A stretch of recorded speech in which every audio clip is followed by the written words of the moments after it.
So each summer we have the opportunity to find ways that Torah lives in each of our different aspects of our community through the opportunity to hear words of Torah, Divrei Torah, from members of our community. So I am grateful that Michael Gilman is here this evening as a pastor of our congregation, as an award recipient from Highest just this last week, a truly extraordinary award that helps us recognize your significant achievement and work in the work of immigration justice and in leadership in our Tikkun Olam spaces. And like you, I couldn't leave TBE too far and had to come back. And so I'm grateful that you are here with us. Let's turn this on so we can hear you. Thank you for offering words of Torah this evening. Thank you. And thank you, Eileen, for acknowledging the award. It wasn't me. It was many, many volunteers and our leadership team who've been working on resettling immigrants for the past 8 years. So thanks. Shabbat Shalom. 64 years ago this summer, I was preparing to go off to college with my Olympia typewriter in hand. But first, I needed to finish the summer reading assigned to the entering class at Colby College, Viktor Frankl's The Search for Meaning. I had no theology, personal or otherwise, back in 1961, and certainly was not asking myself the question, where is God? Frankl's approach to God and life's meaning developed while held in 4 concentration camps between 1942 and 1945. While he held many beliefs about the Holocaust and about life, let me quote just one, quote, "It did not really matter what we expected from life, but rather what life expected from us. We needed to stop asking about the meaning of life and instead to think of ourselves as those who were being questioned by life daily and hourly. Life ultimately means taking the responsibility to find the right answer to its problems and to fulfill the tasks which it constantly sets for each individual," end quote. I'm now able to better understand Frankl's thinking, but it still feels a bit abstract. So let's see how Torah instructs us. In this week's Parsha Re'eh, starting at Deuteronomy 11:26, Moses exhorts the people to obey God's laws and they will be blessed. But should they not obey those laws, they will be cursed. And reading further in Deuteronomy in Parsha Nitzavim, we get to chapter 30, verse 19, where God speaks, "I call heaven and earth to witness against you this day. I have put before you life and death, blessing and curse. Choose life if you and your offspring would live, by loving the Lord your God, heeding his commands, and holding fast to him." Blessings and curses derived from an all-powerful God that speaks to us directly, telling us what to do, and by obeying these commands, choosing life. But where is this all-powerful God today? Where was God during the Holocaust, during the COVID-19 pandemic, on September 11, 2001, or on October 7, 2023, or on so many traumatic events during our lifetimes?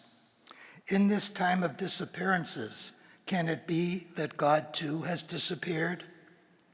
Israeli Rabbi Uri Regev recently wrote in the Times of Israel that the Haredi political parties hold a worldview which sees national tragedies as simply part of God's plan, that all events, good or bad, occur solely by divine will. From that perspective, God has not disappeared, but rather is ever present and dispensing curses on us for not adhering to whatever it is that God requires of us, or for our not being sufficiently repentant for our shortfalls. God remains front and center, directing us on how to live. I find this a somewhat juvenile theology coming from rabbis who we are told study Torah all day in order to bring us redemption and a messianic age. Juxtaposed to such a theology, let me quote from Harold Kushner's book, When Children Ask About God. Quote, Let us remember that God is not an entity out in space somewhere whose nature we have to explore and describe accurately. God is a name we give to a certain set of realities that we have discovered to be built into the world. We do not start with a definition of God and deduce conclusions about the world from it. We start with life and our responses to life, and let those responses lead us to an understanding of God. So again, how do we respond with our better selves to the numerous choices placed before us? Choosing life is a theme deeply explored by modern Orthodox Rabbi Irving Yitz Greenberg in his book published in 2024, The Triumph of Life, A Narrative Theology of Judaism. He speaks of our covenant with God and what is required of us in a quest for redemption. Rabbi Greenberg examines the covenantal relationship and how it has matured from biblical times to today. He sees that maturing relationship through the lens of Kabbalah, and particularly through the cosmic thinking of Isaac Luria, who lived in Tzfat during the mid-1600s. Luria, who explained that for creation to occur, there needed to be a tzimtzum, a contraction of God's presence. Greenberg goes back to that first tzimtzum of biblical times, where God was everywhere, filling the cosmos with divine light, and explains Luria's cosmology, that in the beginning, all time and space was so full of God's primordial light that for creation to occur, God needed to contract, to inhale, and make room for the creation process. The imagery for this tzimtzum sees all of this light gathered into vessels, but the light being gathered was so great it could not be contained, and the vessels shattered, an event called Shvirat HaKelem, leaving you and me with the task of gathering in these divine sparks to restore order. This ingathering of these holy sparks is a step toward tikkun, toward repair or restoration, and from which we get tikkun olam, repair of the world. In developing his theology, Greenberg extends that first tzimtzum of biblical times. He sees a second contraction or tzimtzum by God during the rabbinic period after the destruction of the Second Temple in 70 CE, and a third tzimtzum in our period of modernity. With each of these contractions, our responsibilities in fulfilling the covenant with God increased until now, when we are full partners in the covenant, and I would say we are even the managing partners.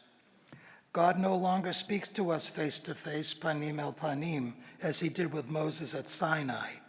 And God no longer coerces us with threats of curses if we refuse direction. Yet, while God has gradually withdrawn over the millennia, resulting in a form of disappearance, it is not an abandonment. As Greenberg explains, God has given humanity the mind, the tools, the capacity to play a more major role in upholding the covenant. God's miracles may no longer be there to amaze us, a burning bush not consumed, plagues upon our enemies in Egypt, or parting of the Red Sea, or manna in the wilderness, but we have been given the capacity to make our own miracles. Through our ability to study science, we can solve the devastation caused by climate change. We are capable of developing life-saving vaccines. We have the know-how to replace body parts worn out by age and manufacture or transplant organs for those that have failed. We can travel to the moon, explore the deep oceans, eliminate hunger in our known world, and resolve so many problems confronting our society today. We should not need the threat of curses to receive the blessings of our own making. When we don't make use of our own knowledge and abilities for the highest purposes, it is not God's doing, but our own. Being created in God's image, B'Tselem Elohim, is not that we look like God, but rather that we have been created with the capacity to act in a godlike way, to be godlike in our actions, choosing life by fulfilling the commandments and using those God-given potentialities to improve the world. All of what I am speaking, Greenberg sees as tikkun olam, our ability to repair the world as our end of upholding the covenant. And of course, there are detractors who believe that tikkun olam, a term which does not even appear once in the 5 books of Moses, our Torah, has become ubiquitous, arguing that it detracts from the core pillars of Judaism, the study of Torah, worship, and acts of loving kindness.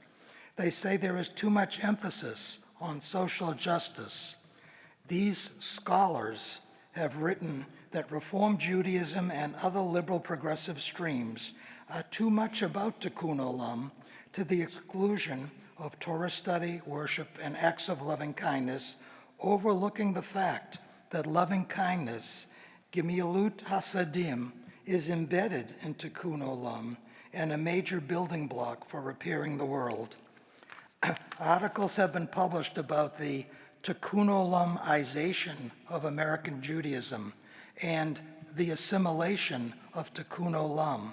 These writers argue that a term not expressly mentioned in Torah has taken over and subsumed the entire Jewish religion and is now the social justice catch-all for Jews and in many cases adopted by non-Jews. Tikkun olam-ing has become a thing, but of course, if we were to remove social justice or acts of tikkun olam from the Hebrew Bible, what would remain of the Judaism we know and love? The Jewish religion without tikkun olam would be like a corned beef sandwich without rye bread and deli mustard. Rabbi David Cooper, in his 1997 book, God is a Verb, contemporizes the ingathering of the holy sparks of creation. Quote, "Every particle in our physical universe, every structure and every being is a shell that contains sparks of holiness. The way these sparks are raised is through acts of loving kindness, of being in harmony with the universe, and through higher awareness. The medium through which sparks are raised is consciousness itself. The choices we make for our activities, the interactions we have with our family, friends, business associates, and even strangers, the way we spend our leisure time, the books we read, the television we watch, the way we relate to food, everything in daily life presents sparks locked in husks, awaiting release. The symbol of our covenantal relationship is in the rainbow, letting us know that God will not destroy our world as occurred at the time of Noah and the flood. Sunlight passing through water droplets, causing light to be reflected, refracted, and dispersed, make the tiny prisms which split white light into its component colors, creating the arc of the rainbow. This happening was not understood in Noah's day, but we figured it out through the God-given potential placed in humankind. We also discovered that there is no pot of gold at the end of the rainbow, that both ends of the rainbow's arc are embedded in humanity. Without each of us performing acts of loving kindness, the rainbows will become more rare and the covenant weakened. Let me close by returning to Viktor Frankl, who learned about love in his search for meaning, even after the death of his parents, his pregnant wife, and his brother in the Holocaust. While he speaks of love, I hear it not as emotional romantic love, but as loving kindness. Quote, "The truth that love is the ultimate and the highest goal to which man can aspire. The salvation of man is through love and in love." Shabbat Shalom.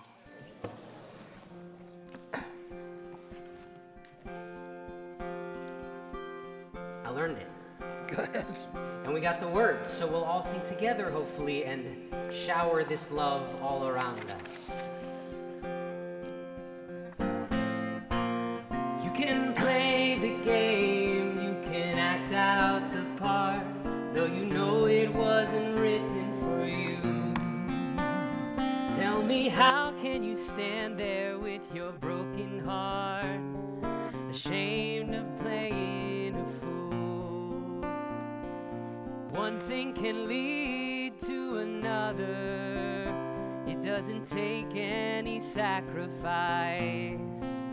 Oh, father and mother, sister and brother, if it feels nice, don't think twice. Just shower the people you love with love.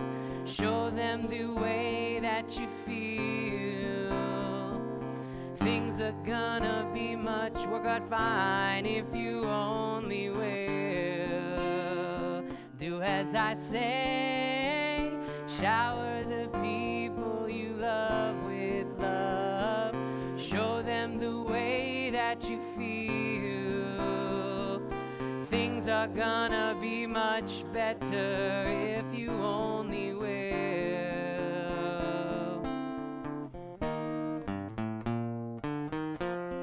You can run, but you cannot hide. This is widely known. And what you plan to do with your foolish pride when you're all by yourself alone.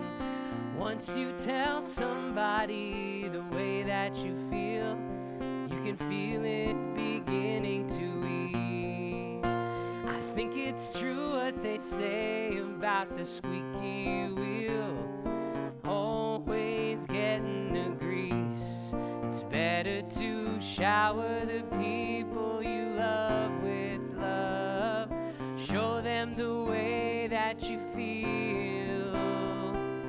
Things are gonna work out fine if you only will. Do as I say, shower the people you love with love. Show them the way that you feel. Things are gonna be much better if you only will.